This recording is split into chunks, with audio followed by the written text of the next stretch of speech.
नमस्कार मित्रों, आज बड़े ही सौभाग्य की बात है कि वर्षों बाद मैं देश की एक विख्यात लेखिका, विख्यात विचारक डॉक्टर विद्या बिंदु जी के साथ बैठने का सौभाग्य पा सकी और इनसे बहुत कुछ मुझे सीखने को मिला।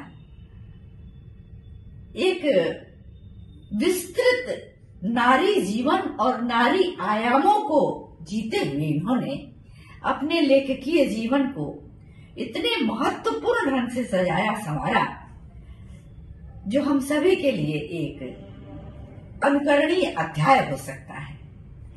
मैं दीदी को प्रणाम करती हूँ। धन्यवाद शुभदा जी। और मैं ये जानना चाहती हूँ कि विश्व महिला दिवस भी बहुत नजदीक है। इस अवसर पर आज की महिलाओं को आप क्या संदेश देना चाहेंगी? ऐसा है, ये विश्व महिला दिवस, विश्व मातृ दिवस, ये सब एक दिन में बांध दिया गया। ये हमारी परंपरा नहीं थी। जी जी, हमारे यहाँ तो हर दिन माँ का होता है, हर दिन स्त्री का है। बहुत सही। क्योंकि स्त्री से ही सुबह शुरू होती है कर्मठ जीवन की और शाम तक वो परिवार समाज सबके लिए करती रहती है।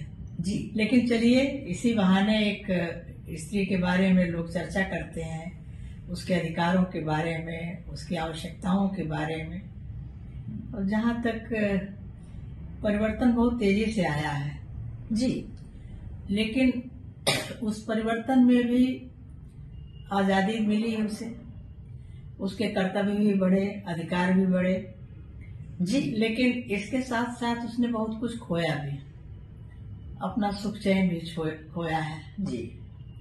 और बहुत तेजी से वो आत्म केंद्रित हो रही है। पहले था कि सबके लिए जीती थी जी, अब उसने अपने लिए भी जीना सीखा है।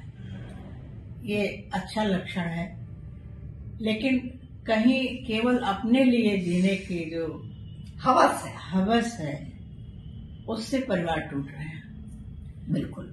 इसलिए अगर परिवार को, कुटुंब को बचाना है तो उसको जो मैं की बजाय हम का जो हमारे यहाँ संदेश था, हमारे विश्व बंधुत्व का, तो उस कुटुंब भाव को बचाए रखना जरूरी है।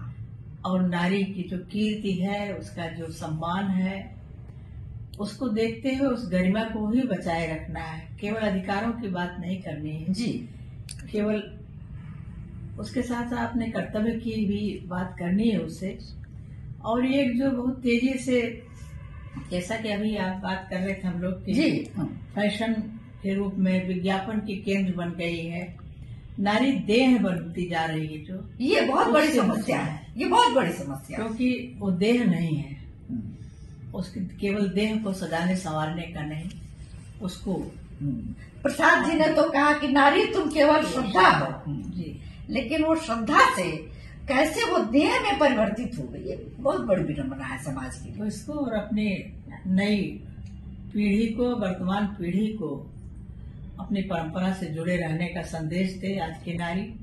ये उसका कर्तव्य है और इसके लिए उसको कुछ उपाय सोचना पड़ेगा, चाहे अध्यापिका के रूप में, माँ के रूप में जी, या किसी भी रूप में, जहाँ भी वो अपनी जिम्मेदारी पूरी कर रही है जी, वहाँ इस भाव को प्रसारित करने की जरूरत है कि अपनी संस्कृति के प्रति गौरव बोध बनाए रखें। जी जी, और उससे जुड़ी रहे और अपने, ये नहीं कि उसके लिए अपने को बलिदान करें जी, अपने भी, अपने शरीर की, अपने मन की रक्षा करते हुए पूरे परिवार को लेकर, पूरे समाज को, पूरे राष्ट्र के लिए, पूरे विश्व के लिए उसे सोचना है जी। यही उसका कर्तव्य है और यही महिला दिवस की सार्थकता है। बहुत बहुत धन्यवाद। और मुझे लगता है कि दीदी ने थोड़े में ही सब कुछ कह डाला। मित्रों, बहनों, सब कुछ करिए, विकास की सारी ऊंचाइयां प्राप्त कीजिए, लेकिन अपने भीतर की नारी को समाप्त मत होने दीजिए। प्रणाम।